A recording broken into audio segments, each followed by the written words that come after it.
que j'ai découvert avec le service de l'Évangile auprès des malades, c'est que la fin de vie, c'est encore la vie, jusqu'au dernier souffle.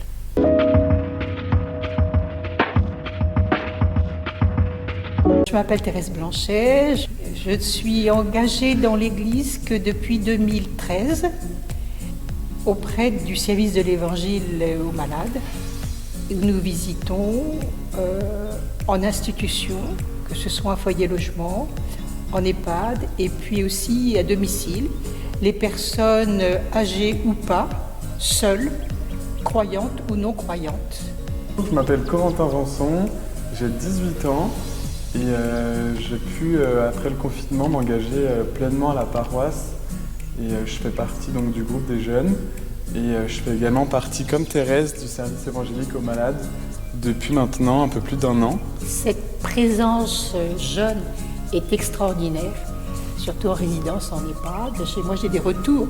Peut-être que les dames ne le lui disent pas en direct, mais moi, j'ai des retours de personnes qui me disent quel bonheur de rencontrer un beau jeune homme qui vient, qui nous aide à chanter, qui fait de la musique. Enfin, vraiment, c'est une bouffée de vie de l'extérieur qu'elles reçoivent avec sa présence.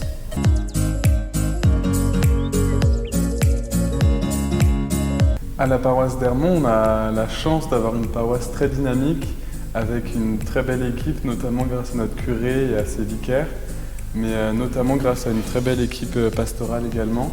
Et on a la chance d'avoir la messe tous les jours et puis d'avoir de très belles animations musicales chaque messe dominicale. Et c'est toujours une chance de venir et de pouvoir rencontrer du monde, de pouvoir échanger, de pouvoir partager et de pouvoir toujours faire ces belles rencontres. Moi, dans cette paroisse, je vois depuis quelques années une belle ouverture. Je trouve que se créent des liens. Et je me rends compte parce qu'à la sortie des messes, je vois des personnes qui viennent et avec qui on peut échanger de quelques mots, se souhaiter une bonne semaine, enfin des choses aussi simples que ça, mais qui n'existaient pas auparavant. Et puis, dans l'engagement que j'ai, nous avons une belle équipe. Voilà. Ça fait partie de la paroisse, même si les gens ne se rendent pas compte, les paroissiens ne se rendent pas compte, c'est que nous avons une vie d'équipe. Nous avons des réunions toutes les 5-6 semaines. Et cette vie d'équipe, elle est, je me répète, elle est vitale pour nous autres. Parce que c'est un temps de rencontre, de prière, et puis c'est un temps de relecture de ce que nous vivons, avec toutes nos interrogations, toutes nos difficultés, toutes nos joies, toutes nos déceptions. C'est un temps très très fort.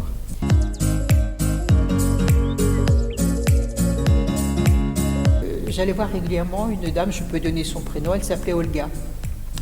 Elle avait plus de 95 ans, elle ne voyait plus, elle n'entendait plus bien. Et elle passait son temps à me dire « Je voudrais mourir, je passe mon temps à prier le Seigneur qui m'appelle, je n'ai plus aucune famille, je n'ai plus rien, et il ne m'appelle pas, c'est pas sympathique, enfin bon. » Et quelquefois, je prie toute la nuit et le matin, je lui en veux, donc je reprie pour lui demander pardon. Et une année, j'allais donc à Lourdes et je lui dis on ne se verra pas pendant une quinzaine de jours. Et puis elle me dit mais expliquez-moi pourquoi le bon Dieu ne vient pas me chercher, j'ai plus rien à faire ici. Je lui ai simplement dit parce que c'est venu comme ça, l'Esprit Saint il est là pour ça. Dieu il a un projet pour chacun d'entre nous. Bien avant même que nous soyons nés, il a un projet pour vous, je ne le connais pas, mais je suis sûre qu'il a un projet pour faire en sorte qu'à 97 ans, aveugle et puis malentendante, vous soyez encore là. Je pars à Lourdes, et puis elle m'avait demandé de lui ramener de l'eau. Et je reviens et je lui ramène sa petite bouteille d'eau, je lui dévisse, elle l'engloutit à toute allure, et elle me dit, il faut que je vous dise quelque chose. J'ai beaucoup réfléchi, j'ai beaucoup prié, et maintenant, je sais quel est le projet de Dieu pour moi. C'est lequel? Eh bien, c'est de prier pour ceux qui ne prient pas. Et ça m'a profondément marquée. Et elle est décédée 48 heures plus tard. Et pour ma part, c'est aussi des rencontres que je peux faire régulièrement à l'EHPAD. Mais je me suis beaucoup lié d'amitié avec une des résidentes qui s'appelle Huguette. Et elle a beau ne pas avoir toute sa tête, c'est quelqu'un de très touchant. Et à chaque fois que je vais la voir, elle me parle toujours très gentiment, très attentivement. Et même si elle ne me reconnaît pas une fois sur l'autre, elle est toujours très gentille. Et alors voilà, on prie pour elle à chaque fois.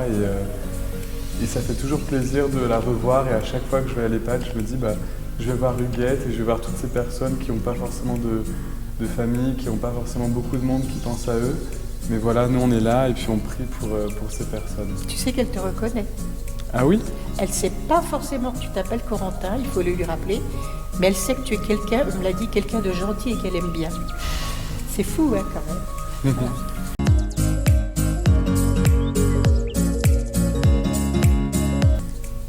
Pour ma part, ça m'apporte beaucoup de choses parce que d'avoir ce témoignage de personnes plus âgées qui ont déjà une longue vie derrière eux et qui apportent quelque chose et qui ont vraiment vécu des choses et qui peuvent témoigner de toutes ces choses vécues et avoir ce recul sur la vie, c'est quelque chose qui pour moi est fondamental et est vraiment, vraiment important. Et c'est nos anciens qui nous apportent nos connaissances. Et d'avoir ce côté aussi de pouvoir être utile et de, à mon tour, leur rendre quelque chose malgré ma jeunesse, malgré le fait que je sois un petit peu tout nouveau. Je me sens vraiment utile et ça permet vraiment d'être heureux dans ce que je fais. Moi, ce que j'ai découvert avec le service de l'Évangile auprès des malades, c'est que la fin de vie, c'est encore la vie, jusqu'au dernier souffle.